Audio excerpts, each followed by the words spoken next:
Hello, Alastair. Welcome to All Ears English. How are you today? I am doing fantastically, Lindsay. Thank you for having me on. Yeah, very excited to have you on. This might be the second or third time that we've had you on All Ears English over the last couple of years. So we're excited to hear your voice again. I'm going to take a minute to introduce you to our audience. So, listeners, today I have Alastair Budge on the show. Alastair is the host of English Learning for Curious Minds, a podcast for intermediate to advanced English learners which aims to teach you weird and wonderful things at the same time as improving your English. He's originally from England, but currently lives in Sweden with his wife and two young kids. Welcome again, Alastair. And I love your kind of tagline here, teaching you weird and wonderful things while learning English. That's very cool. Thank you. That is what the podcast aims to do. Keep it weird, wonderful, and surprising. Yeah, what are some of the, just real quick, what are some of the weird topics that you've covered this month, just so we get an idea of what you talk about? To be honest, I've got so far advanced in my scheduling that I can't remember exactly what has come out this month. That's okay. There was one that came out, I think, last week, where we talked about the history of the minimum wage, which is a sort Ah, of an interesting and also current topic. There was a mini series all about Egypt, modern Egypt. yes. There's lots of unusual things, and quite often people tell me that they quite enjoy sort of waiting to see on their podcast app and think, well, what's he going to talk about What's today? yeah, very again, weird and wonderful topics. I love it, Alastair. Well, today we're going to get into an interesting topic that I have often wondered about. It's this idea. So you're based in Sweden, right, Alastair? Just to E- confirm. hmm Exactly. This idea that why is it that Swedish people actually speak very well in English? Their English is very good, well above the average of what we see for global English, and to inspire our listeners as to what they can learn from Swedish people in terms of methods to learn English. First of all, Alistair, how are we defining good or speaking English well? What are we talking about here exactly? Well, I think to a certain extent, anyone when they meet someone for the first time, and if they speak in English, you have a general sense of, is this person speaking well? Are they having some trouble expressing what they're talking about? Yes. But we can also look at all of these kind of charts and reports that are always done Mhm. on different levels of English by country. Mhm. And in almost all of those, Sweden is up at the top or near the top, together with Yes. other countries in the Nordic region. So, Yeah. Denmark, Finland, and the Netherlands. And It today I will be talking specifically about Sweden, but I think a lot of what I will say will probably apply to the other countries as well. absolutely. And living in Sweden, have you kind of witnessed this? Maybe travelers being surprised, or have you seen evidence of this? Just kind of the interaction. Maybe people didn't expect it and they saw the English level and they were surprised. Any anecdotes there?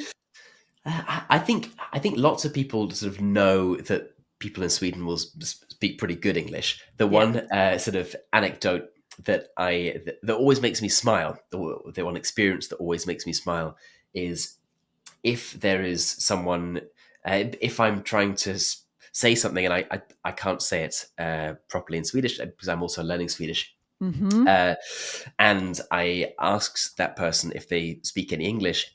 Sometimes they will say, "Oh, just a little bit," and then they will proceed to speak in complete fluent, fluent English that Yeah. many listeners of this podcast would be very envious of. Right. So I love that. they're pretty humble, the Swedes. Right. Yes. And maybe they come up with the phrase that you're looking for, right? The very nuanced, specific phrase in English that you're looking for. I love that. So Exactly. let's get into what's going on here. Again, it's a common curiosity for people around the world why the English is so good in Scandinavia. Um, what are just high level, Alistair? What are the three reasons why you think it is good? And then we'll go into each one and see what our listeners can do to actually leverage some of this and use a similar method to get better themselves. So I think the first thing to talk about is that Sweden is just such a small country. There's 10 million people in Sweden. That's essentially the world's Swedish speaking population. Yeah. Uh, and so if they were only speaking Swedish, uh, and if they couldn't speak any other languages, then they would be incredibly isolated.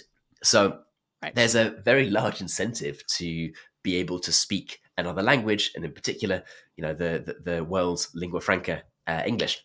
Yeah, Uh, so, that's so remarkable. it's That's just a side point to give a little context. That is 2 million more people than the city of New York. The population of New York City is 8 million. So yeah, we're talking about a very small population, right, Alastair?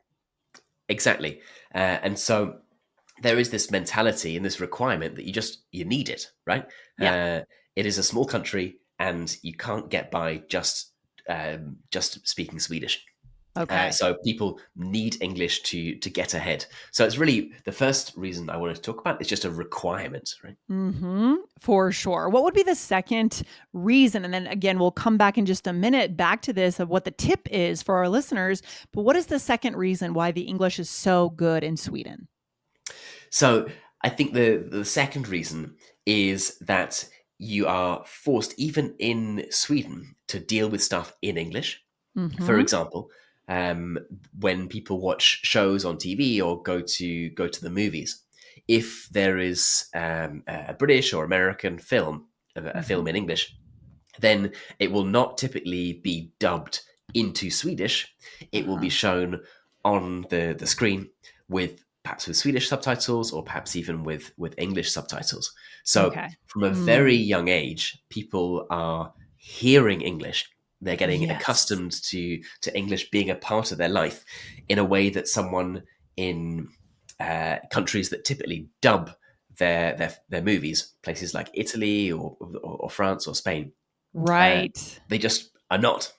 Interesting. Yeah. And you've also lived elsewhere in the world. Where else have you lived, Alistair? Quite a few places. I've lived Okay. in Italy. I've lived in France. I've lived in Malta. I've lived in China. Wow. Uh, Yeah. And so did you see I'm from dubbing the in all UK. of these? You saw dubbing in all of these places pretty much for the movies? Yeah, yeah, Yeah. Yeah. That's a big difference, right? Because we want to understand the movies completely. So they're getting that firsthand knowledge of the language in a more intimate way, in a sense, it sounds like. exactly. And every time you're watching a movie, every time you binge a Netflix series, you're exposing yourself to 5, 6, 10 hours of Right. English. Yeah. Whereas if you're watching that dubbed, you're exposing yourself to zero English. Yeah, I love that. That's a great one. So let's go into the third reason, and then we'll cycle back and talk about strategies for our listeners. What would be the third reason the English is so good? So I think the first two reasons are things that people probably knew already, or perhaps had Sure. heard, or could have guessed. Mhm. The third reason, I just wanted to bring some statistics to this to Yeah. explain just how much Sweden invests in education. Okay. So uh, Sweden, I just looked this up before we got on air. Yeah. Sweden spends 7.2% of its GDP on education. Yeah. That is 85% more as a percentage of GDP than Italy. And on a per capita basis, it's almost twice, so almost 3 times as much. So there's just a huge amount of investment going into the education system. And Mm. this doesn't apply just to English, but English is a big part of the Swedish school system. Uh, Yeah. and my experience is that the way of teaching English in Sweden is very much about kind of communication, and how to actually use this as a tool to get ahead in your professional and personal life, rather Ooh. than just a series of grammar and vocabulary drills. And Uh, that's very profound, right? Because there are other parts of the world where it remains kind of an academic exercise for memorization, for rote rehearsal, that kind of thing, and we become very separated from it. But it sounds like they use a very practical approach in Sweden. Yeah, they do, yeah, and of course, Sweden has the luxury of being a relatively rich country, so it can afford yes, to spend quite a lot of money on education. Yes. but Yes. the results speak for themselves. All right, let's cycle back real quick to small country. All right, so Sweden is a small country. So, this is something that obviously our listeners can't control the size of their countries. What can we take away for our own learning in terms of methodologies, strategies, tips? What can we learn from Swedish people about learning English here? Well, in terms of the first point, I think this is more of a mentality shift, and one that perhaps your listeners are already doing, Hmm. which is really to have this global mindset Hmm. and to kind of realize, appreciate, and understand how much their kind of surface area of opportunities can expand Yeah. if their English expands too. So, Yes. thinking about job opportunities, travel opportunities, opportunities for new friendships, and Hmm. all those kinds of things. If you, uh, if you're able to communicate as fluently in English as many Swedish people can, then Hmm. your opportunity for those jobs, to meet those people, all that kind of stuff, it Yeah. just improves vastly. Yes, I love that. So, kind of throwing out the idea of borders and barriers, and thinking of yourself as a member of the global community. Is that what we're saying here, Alistair? I think so. Yeah. Yeah, I love that.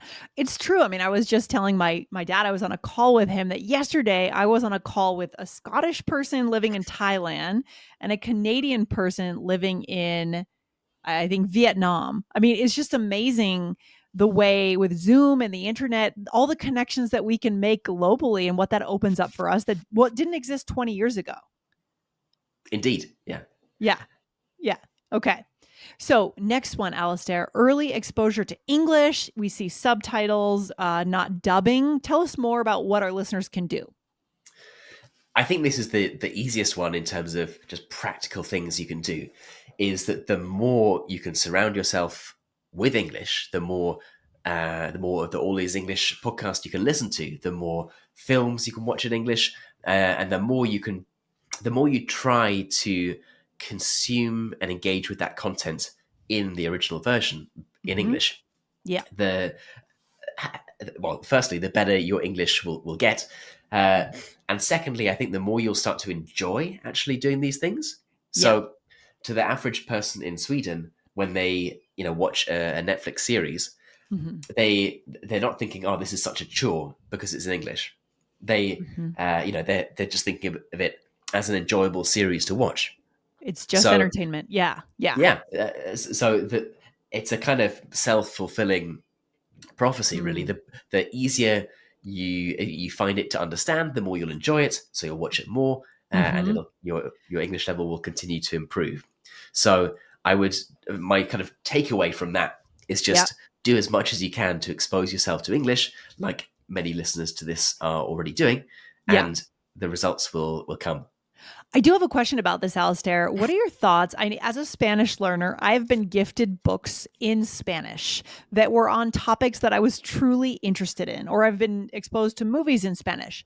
But I didn't quite reach the level where I knew I could go into that movie and get it all and get all the nuances, all the idioms, and fully enjoy the piece of entertainment.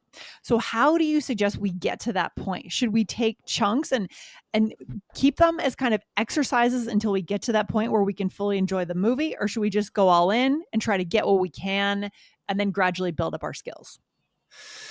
So that's a great question, and Mhm. it's one I hear a lot as well. My opinion on this is also based on my experience, learning languages, and now focusing on Swedish.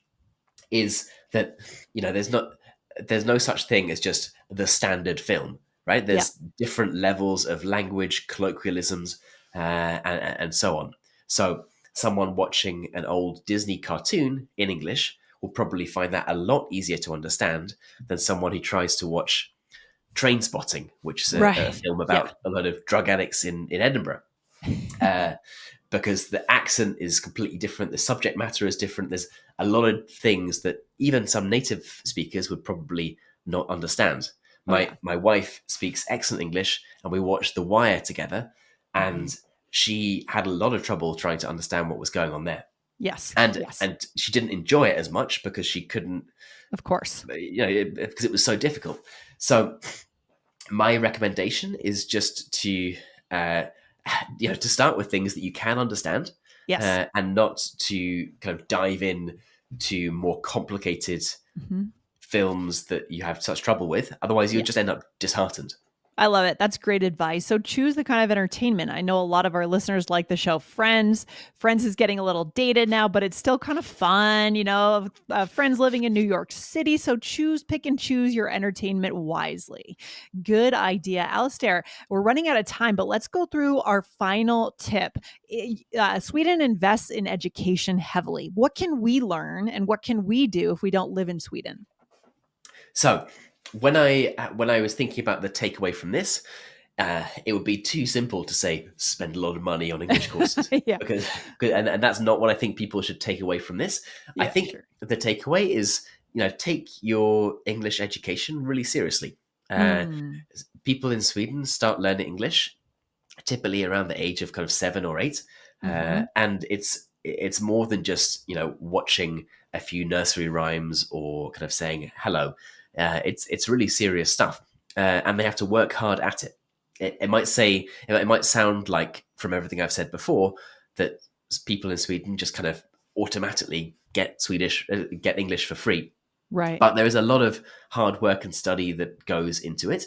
Mhm. Uh, Reaching those levels of proficiency is not the sort of thing that you'll typically get after 3 months of hard study, or just going and living in London or New York for a few months. It Mhm. really does take time, time and dedication, not Mm. necessarily money at all.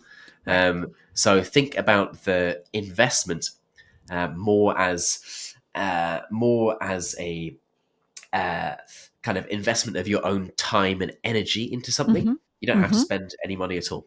Yeah, exactly. There are a lot of ways we can invest, quote unquote. It's our heart, it's our soul, it's our intention, it's our dreams. It's where our mind goes when we're idle, right? Thinking in English, going to English. The other piece that came to mind here that's probably a factor is the social aspect. In Sweden, everyone else has those expectations that you're learning and they're learning, and it creates kind of a social community around speaking English or being able to speak, I would imagine. Yeah. Exactly, and I think it's cool to speak English. Sure. Yeah. It's some people want to do. It would be strange for someone to not be able to do it. Love it. So, Alistair, we're out of time for today, but what would be your final piece of advice? This has been really enlightening. I love learning from successful situations or success stories, and I think Sweden is a success story when it comes to English. What would be your final piece of advice as our listeners design their learning plans? So I'll bring it back to Sweden again, and it's more to do with the Swedish kind of Swedish people's mentality. And obviously, you can't group 10 million people into one bucket and say that everyone Sure. is the same. But in my experience, Swedes tend to be pretty kind of happy to try and not embarrassed if they make mistakes, uh, Mm. which doesn't happen so regularly. But some people from other language backgrounds, other cultures, are just a lot more hesitant. Mhm. So my final tip, sorry, I've got a little bit of a cold, That's would okay. be to just have that confidence that Mm. it doesn't really matter if you make a mistake. People are so appreciative of you trying, uh, and so just have the confidence of a Swede, and you'll Yep. go a long way. I love it. Fantastic. Very inspiring to finish off our episode for today. Alistair, thanks for coming in and coming onto the show and letting us know your tips about English in Sweden and what we can all learn to take our English to the next level. Have a good day. I hope to see you back on the show again soon. All right. Thank you so much, Lindsay. All right. You take care. Bye. Bye.